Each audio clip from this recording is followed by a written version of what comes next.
Shoppers stopped in their tracks as the K9 police dog froze in front of the cereal aisle, barking furiously. Officers rushed over, confused. There was nothing there. But the dog refused to move, his growls echoing through the store. Seconds later, what police found behind the cereal boxes shocked everyone. It was an ordinary afternoon, until the police K9 team walked in. Officer Jenna strolled beside her partner, a sharp-eyed German shepherd named Thor, on their routine patrol. Most shoppers barely noticed the pair weaving quietly between aisles, their presence just another part of keeping the town safe. Thor's ears twitched as they entered aisle 9, the cereal aisle, stacked high with colorful boxes promising chocolate, swirls, and honey crunch. Officer Jenna hummed softly to herself, glancing over the rows of snacks. But Thor suddenly froze. His muscles stiffened, tail rigid, and his amber eyes locked on the middle of the aisle. Jenna felt the leash tighten in her hand. "Thor?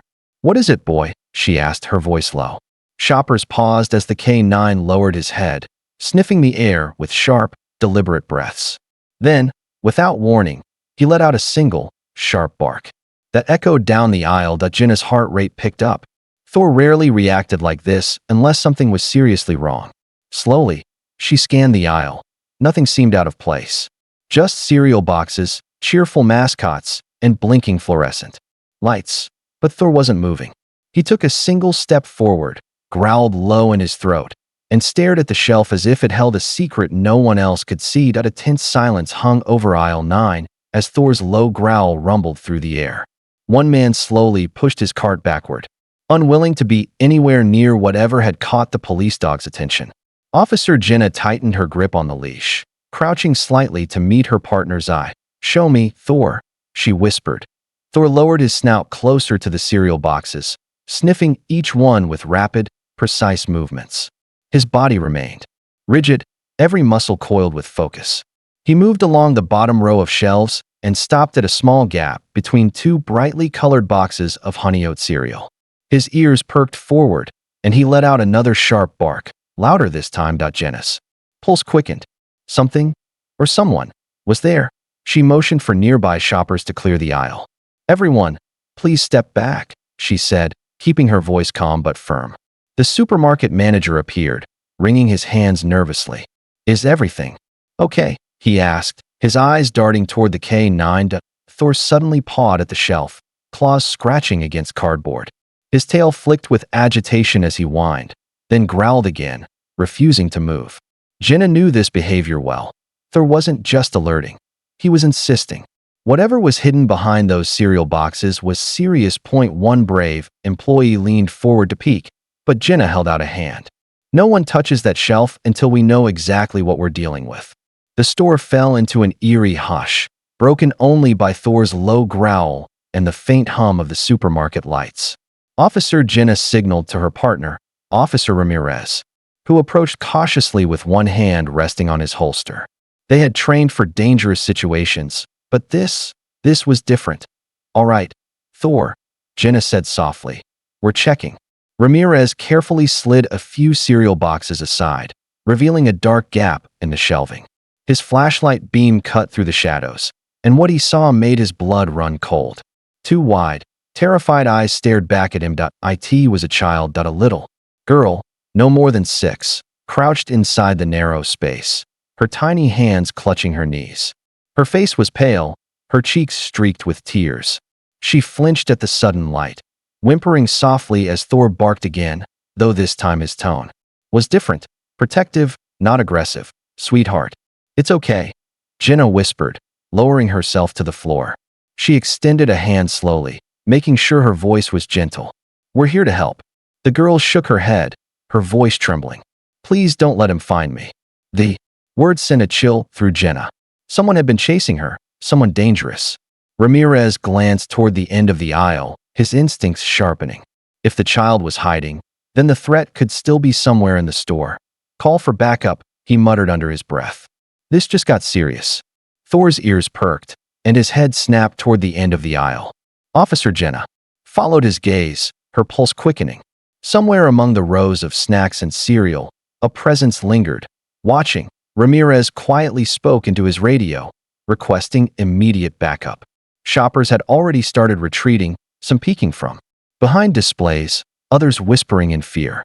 The bright store lights suddenly felt harsh, casting long shadows across the aisles. Then, footsteps that a man emerged from the frozen food section, his hoodie pulled tight over his head. He froze when he saw the officers and the dog, his eyes darting from Thor to the little girl still trembling in the shelf. For a split second, the world seemed to stop. "Sir, stay where you are," Jenna commanded, her voice echoing down the aisle. The man didn't listen. Instead, he bolted toward the exit. Thor lunged forward, barking furiously, his nails scraping the floor as he strained against Jenna's command. Ramirez gave chase, sprinting past the bakery section while shouting, "Stop! Police!" Thor finally leapt into motion, his powerful legs propelling him after the fleeing suspect. The shoppers gasped as the German Shepherd became a blur of motion, closing the distance with astonishing speed. Jenna stayed behind with the girl, heart pounding, praying Thor would catch the suspect before he could vanish into the parking lot. Or, worse, return with something even more dangerous. Thor burst out behind him, a blur of black and tan fur, his bark slicing through the stormy air. Ramirez was right behind, adrenaline surging as he sprinted after the suspect. "Stop! Police!" he yelled again. But the man only ran faster, weaving between parked cars, his breath ragged and uneven. Thor gained ground quickly. His training kicked in, ears pinned back, eyes locked on the target. With a powerful leap, he launched himself onto the man's legs, sending him sprawling across the wet concrete with a sharp cry. The suspect struggled, thrashing wildly, but Thor held firm, his teeth gripping the man's jacket without breaking the skin, just as he'd been trained. Ramirez closed in, kneeling to handcuff the suspect while keeping a wary eye on his hands. "You're done," he said, his voice steady despite his pounding heart. Backup officers swarmed the parking lot within moments, flashing lights illuminating the rain-streaked scene. The man shouted curses, but he was firmly secured. Thor finally released him on command, panting heavily, his tail low but wagging with pride. Jenna appeared, carrying the trembling little girl wrapped in a store blanket. Her eyes widened at the sight of the captured man. "That's him," she whispered, clinging tighter to Jenna's shoulder. The rain finally eased as the flashing lights from the patrol cars cast a soft glow across the supermarket parking lot. The suspect sat handcuffed in the back of a police car, scowling in defeat. Thor sat proudly at Ramirez's side, his chest rising and falling with each heavy breath, water dripping from his fur. Inside the store, Jenna knelt beside the little girl, who now held a warm cup of cocoa offered by a store clerk. Her small hands trembled as she whispered, He tried to take me. I just wanted to hide." Tears welled in her eyes, but when she looked at Thor, her face softened into a tiny, grateful smile. The girl's parents rushed into the store minutes later, their cries of relief echoing through the aisles. The mother scooped her daughter into her arms, sobbing. Thank you for saving our baby," she said, looking between the officers and the loyal K9. Jenna crouched next to Thor and gently scratched his ears. "You did it, buddy. You saved her." The German Shepherd wagged his tail, leaning into her touch as if he understood every word.